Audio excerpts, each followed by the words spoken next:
ជំរាបសួរនាងខ្ញុំហៀតជាអ្នកចិត្តសាស្ត្រនិងជាអ្នកម្ដាយមួយរូបថ្ងៃនេះខ្ញុំចង់ចែកម្លែកអំពីភាពខុសគ្នា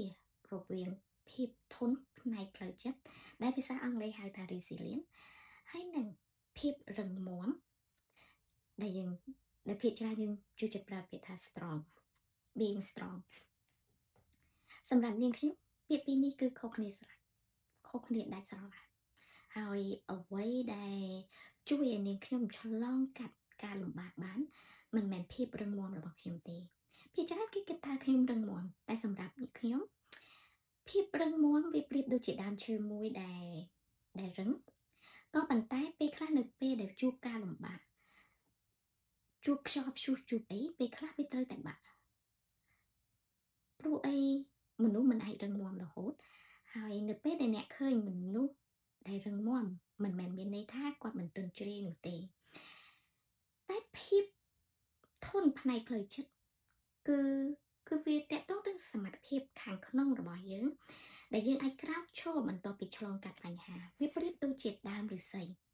នៅពេលដែលមានខ្យល់បក់វានឹងទោទន់ទៅតាមខ្យល់ក៏ប៉ុន្តែវាអត់បាក់ទេ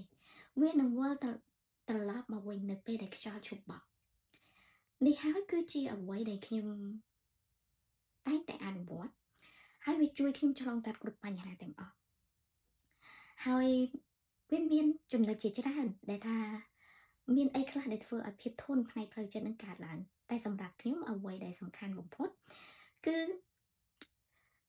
នៅពេលដែលអ្នកជួបបញ្ហា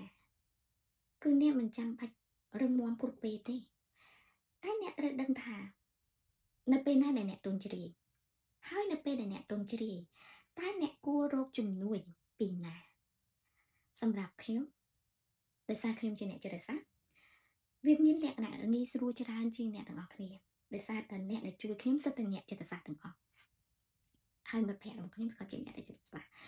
ក៏ប៉ុន្តែអ្វីមួយដែលខ្ញុំចង់ឲ្យអ្នកទាំងអស់គ្នាដឹងការរកជំនួយពីមនុស្សដែលយើងទុកចិត្តបានហើយយើងអាចធ្វើជាខ្លួនយើងហើយឲ្យភាពទន់ជ្រាយរបស់យើងលេចឡើងនៅចំពោះមនុស្សដែលយើងទុកចិត្តវាគឺជាចំណុចដែលជួយឲ្យយើងឆ្លងផុតការលំបាកបានវាជាអារម្មណ៍មួយដែលសុវត្ថិភាពវាជាពេលវេលាមួយដែលជួយឲ្យយើងមានអារម្មណ៍ថាយើងទទួលបានការព្យាបាលហើយអញ្ចឹងសម្រាប់នាងខ្ញុំមានចំណុចពីរដែលសំខាន់គឺយើងដឹងថាយើងរកជំនួយពីនរណាពីមនុស្សដែលយើងទុកចិត្តនៅពេលដែលយើងទន់ជ្រាយមួយទៀតគឺយើងដឹងថាតើយើងអាចធ្វើអីឲ្យខ្លួនឯងនៅពេលដែលយើងទន់ជ្រាយតើយើងត្រូវការអីហើយអ្វីដែលសំខាន់គឺការដែលអនុញ្ញាតឲ្យខ្លួនឯងធ្វើជាមនុស្សម្នាក់មិនបាច់ចាំរឹងមាំគ្រប់ពេលទេឲ្យខ្លួនឯងអាចទន់ជ្រាយបានតែមិនបោះបង់ហើយអ្វីដែលជួយខ្ញុំនៅពេលដែលខ្ញុំជួបបញ្ហាគឺការដែលខ្ញុំសរសេរនៅអ្វីដែលជាការលំបាកពេលខ្លះក៏ខ្ញុំយំហើយសម្រាប់ខ្ញុំការយំវាហាក់ដូចជាមិត្តល្អសម្រាប់ខ្ញុំដែលជួយខ្ញុំឆ្លងកាត់បញ្ហាតែបន្ទាប់ពីការយំបន្ទាប់ពីការសរសេរឬក៏ពេលខ្លះទៀតខ្ញុំប្រើការគូដើម្បីរក្សាទុកនៅអារម្មណ៍មួយចំនួនរបស់ខ្ញុំហើយសម្រាប់ខ្ញុំតែងតែធ្វើវាចាប់តាំងពីខ្ញុំរៀនចិត្តវិទ្យាហើយខ្ញុំធ្វើជាអ្នកព្យាបាលផ្លូវចិត្តគេហើយខ្ញុំមិនដឹងថាវាជួយឲ្យខ្ញុំសាងនូវភាពធន់រឹងមាំប៉ុណ្ណានោះទេតែវាជួយខ្ញុំច្រើនដែរនៅពេលដែលខ្ញុំជួបការលំបាកគឺខ្ញុំតែងតែឆ្លងផុតបានហើយដំណើរនេះវាមិនមែនត្រូវការតែមួយថ្ងៃពីរថ្ងៃទេគឺការអនុវត្តជារៀងរាល់ថ្ងៃជារៀងរាល់ពេលដែលយើងជួបបញ្ហាហើយការដែលអាចរក្សានៅការដឹងគុណនៅពេលដែលអ្នកជួបការលំបាកទោះបីរឿងតិចតួចក៏ដោយដែលយើងអាចមើលឃើញថាវាជាចំណុចដែលយើងអាចដឹងគុណបានវាពិតជាអាចជួយឲ្យយើងឆ្លងកាត់ការលំបាកនឹងបានសម្រាប់វីដេអូនេះខ្ញុំចង់តែសង្កត់ធ្ងន់ទៅលើភាពខុសគ្នាក្នុងការធ្វើជាមនុស្សដែលរឹងមាំឬក៏ធ្វើជាមនុស្សដែលមានភាពធន់ផ្នែកផ្លូវចិត្តហើយអ្នកអាចរកជំនួយបានហើយអ្នកក៏អាចទន់ជ្រាយបានដែរនៅចំពោះមនុស្សដែលអ្នកជឿទុកចិត្ត មិនមែនមានន័យថាអ្នកត្រូវទន់ជ្រាយ